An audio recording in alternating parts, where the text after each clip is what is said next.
ডিব্ৰুগড় এপলো ক্লিনিকৰ সহযোগত অগপ দুলিয়াজান সমষ্টি সমিতিৰ স্বাস্থ্য সেৱা শিবিৰ সম্পন্ন বিগত সময়ছোৱাত বহিদিহিং নদীৰ বাহনী পানীয়ে টেঙাখাটৰ লগতে টিংৰাই চাৰিআলিৰ কেইবাখনো গাঁও প্ৰভাৱিত কৰে।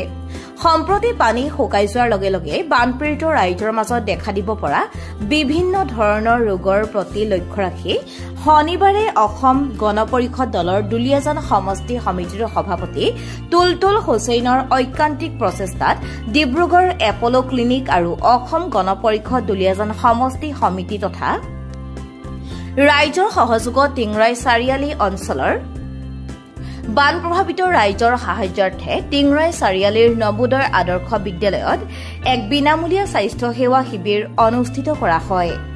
এই শিবিৰত মেডিচিন তথা চিষ্ট স্পেচিয়েলিষ্ট ডাক্তৰ সামিউৰ ৰহমান আৰু ডিব্ৰুগড় এপলো ক্লিনিকৰ মেডিচিন তথা ডায়েবেটিক বিশেষজ্ঞ ডাক্তৰ এছ ঘোষ উপস্থিত থাকি ৰোগীসকলক পৰীক্ষা কৰি প্ৰয়োজনীয় ঔষধ প্ৰদান কৰে।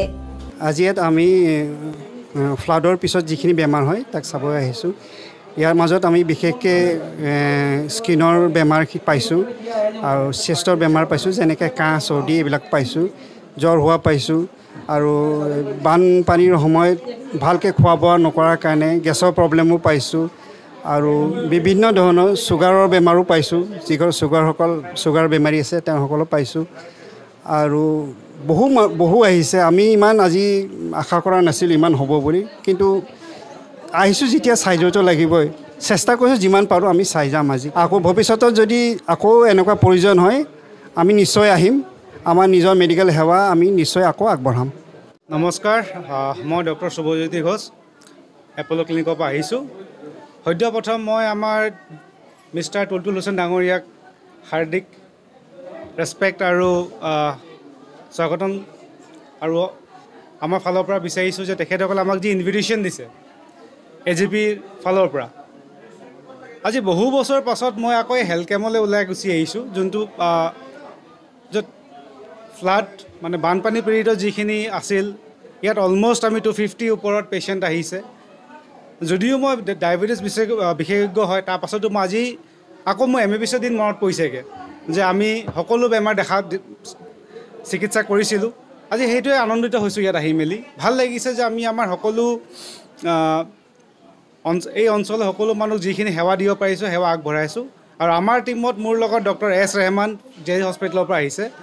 বাকী আমাৰ ব্লাড কিছুমান পৰীক্ষণ কৰা হৈছে, যেনেকৈ হিমোগ্ল'বিন কিমান আছে, ইউৰিক এচিড কিমান আছে। আমি ইয়াত এইটো অঞ্চলত যথেষ্টখিনি পেচেণ্ট পাইছোঁ যাৰ গাত তেজৰ পৰিমাণ যথেষ্ট কম আৰু কিছুমান নেপালী মানুহ পাইছোঁ তেখেতসকলৰ গাত ইউৰিক এচিডৰ পৰিমাণ যথেষ্ট বেছি। আৰু ফ্লাডৰ পিছত আমি যিখিনি চিন্তা কৰি আহিছিলোঁ, অনুমান কৰি আহিছিলোঁ যে ইয়াত আমি খুব খজুৱতি বা কাহ বা জ্বৰৰ আমি সমস্যাখিনি পাম, সেইখিনি কিন্তু এতিয়া পোৱা নাই। তাৰমানে এইটো আমি গম পাম যে আমাৰ গভৰ্ণমেণ্টে ইয়াত যথেষ্টখিনি আমি অহাৰ আগতে ষ্টেপছ লৈ ল'লে, যাৰ কাৰণে এইখিনি বস্তু কমি গ'ল। কিন্তু এতিয়া বৰ্তমান যিখিনি কষ্ট পাই আছে তেখেতসকলৰ কাৰণে আমি যিখিনি সেৱা আগবঢ়াব পাৰিছোঁ চেষ্টা কৰি আছোঁ। আৰু আমাৰ এই AGP সমষ্টিৰ ফালৰ পৰা তেখেতসকলে যথেষ্টখিনি দৰৱ আপোনালোকে দেখা পাইছে গোটাই আনিছে আমাৰ পেচেণ্টসকলৰ কাৰণে। ইয়াত ছাৰ্ভিচ দি ভাল লাগিছে। উল্লেখযোগ্য যে এই শিবিৰলৈ অহা লোকসকলক প্ৰথমে ডিব্ৰুগড় এপলো ক্লিনিকৰ ডাক্তৰ এছ ঘোষৰ নেতৃত্বত অহা এটি পেৰামেডিকেল দলে ব্লাড প্ৰেছাৰ, তেজৰ শৰ্কৰা, হিমোগ্ল'বিন, ইউৰিক এচিডৰ লগতে স্নায়ুৰ দুৰ্বলতা পৰীক্ষা কৰাৰ ব্যৱস্থা গ্ৰহণ কৰে।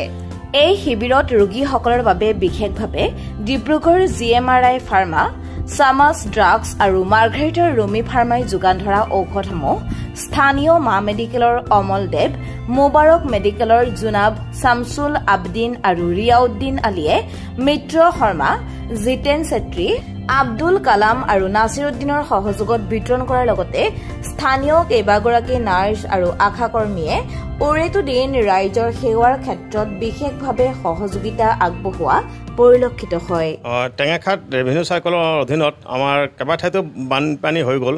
বানপানী হোৱাৰ পিছত মানুহবিলাকৰ আপোনাৰ স্বাস্থ্য খুবেই আপোনাৰ মানে বেমাৰ আজাৰ হৈছে। তাৰ কাৰণে আমি দুলিয়াজান বিধানসভা সমষ্টি অসম গণ পৰিষদ দলে যথেষ্ট কষ্ট কৰি মেডিকেল টিম আনিবৰ কাৰণে চেষ্টা কৰিছিলোঁ। আৰু আজি আমি পোনপ্ৰথমবাৰৰ বাবে আমি টিংৰাই চাৰিআলি অঞ্চলৰ দিহিং নৈ কিনাৰত যিখিনি বানপানীত ৰাইজ জড়িত হৈছিল তেওঁলোকক আজি আমি নবোদয় আদৰ্শ বিদ্যালয়ত এটা কেম্প দিছোঁ, মেডিকেল কেম্প। আৰু এই কেম্পটোত আমাক সহায় কৰিছে ডিব্ৰুগড় এপ'ল' ক্লিনিকৰ তৰফৰ পৰা। আৰু এপ'ল' ক্লিনিকৰ পৰা আপোনাৰ ডক্টৰ সুব্ৰত ঘোষ আৰু আপোনাৰ সমীৰ ৰহমান ডক্টৰ, এই দুইজন আজি ইয়াৰ নেতৃত্বত আপোনাৰ এটা টীম লৈ আহিছে। আৰু টেঙাখাট মেডিকেল হস্পিটেলৰ তৰফৰ পৰাও ANM আৰু আমাৰ আশাকৰ্মী অন্যান্যসকলেও সহায় কৰিছে।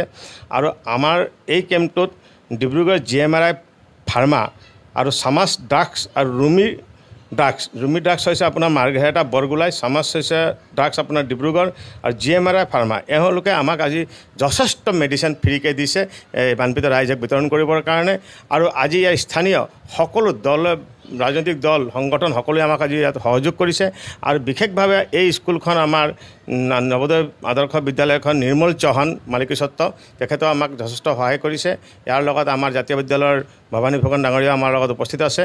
আৰু আজিৰ এই কাৰ্যসূচীত আমাৰ ডিব্ৰুগড় জিলাৰ অসম গণ পৰিষদ দলৰ অদিত্য গোস্বামীদেৱ আৰু চেণ্ট্ৰেল এক্সিকিউটিভ প্ৰবীণ দিহিঙীয়া ডাঙৰীয়া আছে। এটা কথা নকলেও নহ'ব, প্ৰবীণ দিহিঙীয়া ডাঙৰীয়া মেডিকেল কেম্পৰ ওপৰত বেছিকৈ গুৰুত্ব দিছে। অহা 5 তাৰিখে আমি টেঙাখাট অঞ্চলৰ ঘুমতাল অঞ্চলত যিখিনি বানপানী ৰাইজৰ বাবে শ্বহীদ কুশল কোঁৱৰ একাডেমীত আমি মেডিকেল সেৱা আগবঢ়াম। আৰু এই মেডিকেল সেৱা আগবঢ়াব ডিব্ৰুগড় আদিত্য নাৰ্ছিং হোমে, তাতো আমি মেডিচিন সৈতে আমি দিয়াৰ ব্যৱস্থা কৰিম। গতিকে আমি ৰাইজৰ সকলোৰে সহযোগিতা কামনা কৰিছোঁ। এতিয়া ইতিমধ্যে আমি জানিব পৰা মতে 200তকৈ অধিক এণ্ট্ৰি কৰিছে আৰু ইতিমধ্যে 100তকৈ ওপৰৰ পেচেণ্ট চাইছে। আৰু পেচেণ্টবিলাকক চাওঁতে সকলোবিলাক দিশ চাইছে, ডায়েবেটিছো চাইছে, জ্বৰৰ কাৰণে চাইছে, ইউকেচিক চাইছে, সকলোবিলাক টেষ্টো কৰিছে। আৰু যিমানখিনি পৰা গৈছে টেষ্ট কৰিছে, আৰু যিখিনি পাৰিছে সেইখিনি দৰৱবিলাক ইয়াৰ পৰা দি গৈ আছে। আৰু আশা কৰিছোঁ যিমানখিনি ৰাইজ ইয়াত উপস্থিত হৈছে বেমাৰ চিকিৎসাৰ বাবে তেওঁলোকক ডক্টৰসকলে আজি সকলোকে চাই যাব বুলি আমি আশা কৰিছোঁ। এই শিবিৰত অন্যান্যসকলৰ লগতে অসম গণ পৰিষদ দলৰ ডিব্ৰুগড় জিলা সমিতিৰ সভাপতি আদিত্য গোস্বামী, কেন্দ্ৰীয় সমিতিৰ কাৰ্যনিৰ্বাহক প্ৰবীণ দিহিঙীয়া, নবোদয় আদৰ্শ বিদ্যালয়ৰ স্বত্বাধিকাৰী নিৰ্মল চৌহান আৰু টিংৰাই জাতীয় বিদ্যালয়ৰ স্বত্বাধিকাৰী ভৱানী ফুকন উপস্থিত থাকি চিকিৎসকসকলক উৎসাহিত কৰে। আমাৰ আজি সকলোৱে জানি সন্তোষ হ'ব যে ইতিমধ্যে আমাৰ অসম গণ পৰিষদৰ দুলীয়াজান সমষ্টিৰ সহযোগত আজি টিঙৰাই চাৰিআলি যিবিলাক আমাৰ বান বিধ্বস্ত লোক আছিল তেওঁলোকৰ স্বাস্থ্যৰ এটা শিবিৰ, খুব ডাঙৰ শিবিৰ এটা হৈছে। ইয়াত আমি দেখিছোঁ যে মেডিচিনৰ ডক্টৰৰ লগতে ইয়াত ডায়েবেটলজিষ্ট ডক্টৰ আছে আৰু তেওঁলোকে ডায়েবেটিকৰো ইয়াত বহুত টেষ্ট কৰিছে আৰু তেওঁলোককো শুশ্ৰূষা কৰিছে আৰু ঔষধ দিছে। আৰু এনেধৰণৰ এটা ডাঙৰ কেম্প অহা 5 তাৰিখে আমাৰ ঘুমতাল অঞ্চলত যি আমাৰ মথাউৰি ভাঙিছিলে, তাত বানপীড়িত যিসকল ৰাইজ আছিলে সেই ৰাইজখিনিক সামৰি আমাৰ শ্বহীদ কুশল কোঁৱৰ স্কুলত তাত এটা ডাঙৰ আমাৰ স্বাস্থ্য শিবিৰ হ'ব। তাত ডিব্ৰুগড়ৰ আমাৰ আদিত্য নাৰ্ছিং হোমে তাত আমাক সহায় সহযোগিতা আগবঢ়াব। আৰু বিভিন্ন আমাৰ মেডিচিন কোম্পানীবিলাকেও আমাক দৰৱ দিম বুলি কৈছে। আমি আশা কৰিছোঁ আজি এই শিবিৰত প্ৰায় 200তকৈ অধিক ইয়াত ৰোগী আহিছে, তেওঁলোকে চিকিৎসা পাইছে, দৰৱ পাইছে। আৰু সেই যিটো আমাৰ টেঙাখাটত অহা 5 তাৰিখে অনুষ্ঠিত হ'ব, তাত প্ৰায় 500 ৰোগীক সামৰি আমি দৰৱ বিতৰণ কৰিবৰ কাৰণে আমি চেষ্টা কৰিছোঁ। আৰু আমি অসম গণ পৰিষদ ডিব্ৰুগড় জিলা আৰু আমাৰ দুলীয়াজান সমষ্টিৰ তৰফৰ পৰা আমি গোটেইখিনি আমি সহায় সহযোগিতা আমি আগবঢ়াইছোঁ। News desk report, Tengakhat live.